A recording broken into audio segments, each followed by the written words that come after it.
So I'm here with Rahul and David, who are Rahul with Inclusive Planet, David with TACD at the WIPO negotiations on copyright exceptions for persons with disabilities. Do you have any comments on how things are going?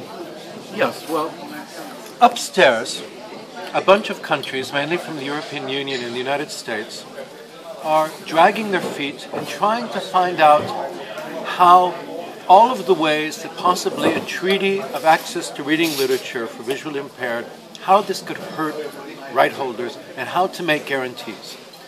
Guarantees to defend right holders. 95% of their negotiating power and concern is about how it could affect audiovisual works, how it could affect translated works, how it could affect very little or no attention is being given on making it easy, administratively, economically easy for millions of visually impaired people to get access to reading material that today they only have 1% access to.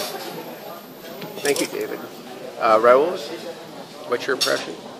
My impression is that some countries, like India, are trying to fight to protect their national exceptions, which are much wider than what the treaty currently covers.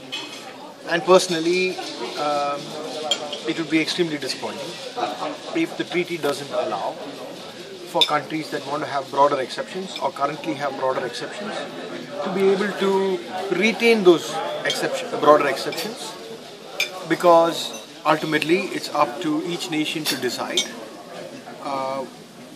to what extent it wants to go depending on its reality.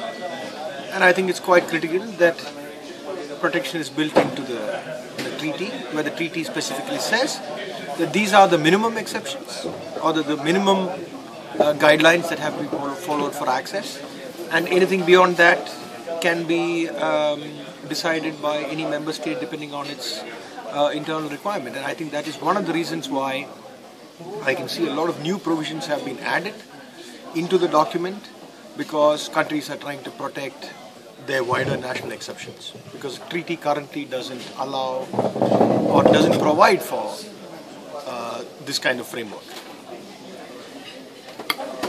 Thank you. Thank you.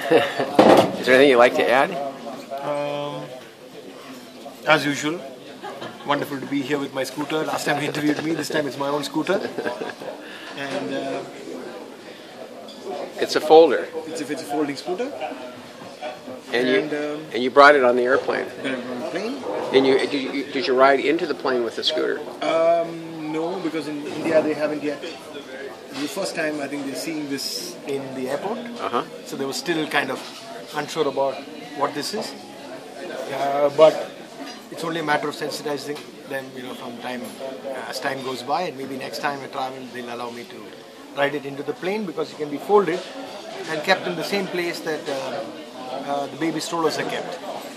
And what I've also found that by riding the scooter is that now in my disability work I call myself a freedom fighter, because I'm actually fighting for freedom to access the city in one sense. Earlier I was just a disability activist, but now, coming from the land of Mahatma Gandhi, I'm proud to say that I think I'm a freedom fighter. And let's see how that goes. What kind of freedom we are able to win for different constituents of people with disabilities. Thank you. Thanks, Jay.